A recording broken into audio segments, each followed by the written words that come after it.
आप सभी मध्य प्रदेश भाइयों का स्वागत है। इस समय सिस्टम कमजोर पड़ चुका है, लो प्रेशर एरिया की श्रेणी में है और जो कि उत्तरी मध्य प्रदेश के भागों पर यहाँ पर इस समय मौजूद है और इससे आगे अब ये बढ़ने वाला नहीं है, यहाँ से ही पीछे हटने वाला है।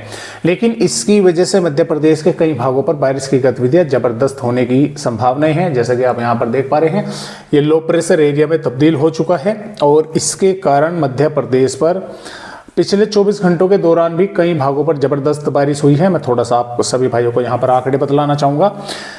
देखिए, जो अति भारी बारिश हुई है वो रीवा शहर पर 187.4 मिलीमीटर हुई है, डिंडोरी पर 140.2 और गोरीहार पर 142 मिलीमीटर, रामपुर पर 130 मिलीमीटर, गुड़ पर 120 मिलीमीटर, रायपुर और कचूनिया पर 120 मिलीमीटर, त्योरथर पर 120 मिलीमीटर, जयसिंह नगर पर 116 मिलीमीटर हुई है।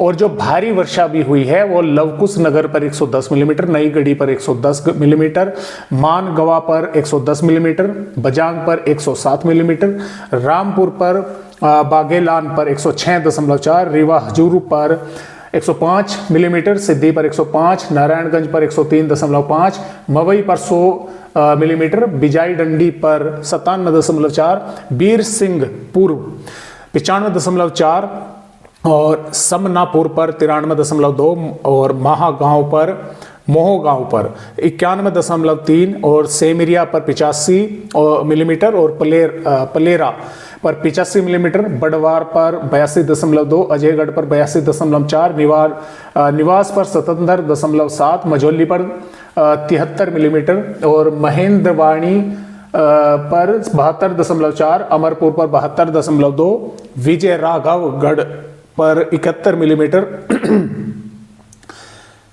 सिरमौर पर 70 मिलीमीटर, चंदिया पर 67 मिलीमीटर 67.6, लाहार पर 67 मिलीमीटर और कुडम पर 67 मिलीमीटर, अमरकटक पर 66.8, बिलासपुर पर 66.2, बिछाई पर 65.2 और घुघरी पर 65 मिलीमीटर।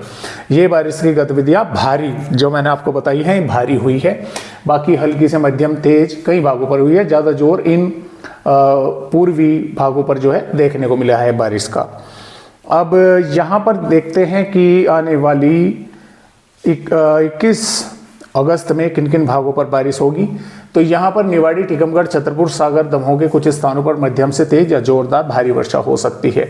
मुरैना, भिंड, ग्वालियर, दतिया, शिवपुरी, श्योपुर, गुना, अशोकनगर, विदिशा, रायसेन, नरसिंहपुर, जबलपुर, कटनी, पन्ना, महर, सतना, रीवा, मोहगंज, सिद्धि, सिंगरौली हल्की मध्यम या कुछ भागों पर तेज बारिश यहाँ पर भी हो सकती है, जोरदार भी हो सकती है। नीमच, मंदसौर, आगरमालवा, राजगढ़, उज्जैन, शाजापुर, भोपाल, सीहोर, देवास, हरदा, नर्मदापुर, बैतूल, पाटना, छिंदवाड़ा, सिवनी, बालाघाट, मांडला, डिंडोरी, अनूपपुर, शहडोल और उमरिया इन जिलों पर भी कहीं पर हल्की तो कहीं पर मध्यम बारिश हो सकती है। कुछ भागों पर सिर्फ बादल दिखाई देकर भी रह सकते हैं। रतलाम, झाबुआ, अलीराजपुर, धार, इंदौर, बड़वानी, खरगोन, खंडवा, बुरहानपुर यहाँ पर संभावना बारिश की कम है। मौसम उमस भरा रहेगा लेकिन कुछ भागों पर थोड़े बहुत बादल पहुंच सकते हैं। जो निवाड़ी, टीकमगढ़, छतरपुर है इन पर भारी से अति भारी वर्षा की संभावना जिले के कुछ गांव शहरों पर है। मुरैना, ग्वालियर, शिवपुरी, गुना, अशोकनगर, विदिशा, सागर, रायसेन, नर्मदापुर, सिवनी, दमोह, पन्ना, सिद्धि इन जिलों के कुछ स्थानों पर जोरदार बारिश भी देखने को मिल सकती है। आने वाली 21 अगस्त में हवाओं की रफ्तार 30 से 40 किलोमीटर प्रति घंटा रहने की संभावनाएं हैं। 22 अगस्त में भी बारिश की गतिविधियां जो हैं वे मध्य से पूर्वी भागों की तरफ और उत्तरी भागों की तरफ कई स्थानों पर तेज या जोरदार होने की संभावनाएं हैं। और आने वाली 23 अगस्त में भी कुछ थोड़े से उत्तरी और दक्षिणी पूर्वी मध्य प्रदेश पर बारिश की गतिविधियां तेज होंगी। मध्य भागों तक हल्की मध्यम बौछारें कहीं कहीं पर देखने को मिल सकती है। इसके अलावा 24 अगस्त में सिर्फ दक्षिणी भागों पर हल्की से मध्यम तेज हो सकती है। बाकी मध्य भागों से और उत्तरी भागों तक हल्की मध्यम बौछारें कहीं कहीं पर मध्य प्रदेश के भागों पर दिखाई दे सकती है आने वाली यहाँ पर 24 अगस्त में। तो आज की वीडियो में मध्य प्रदेश भाइयों को बस इतनी जानकारी।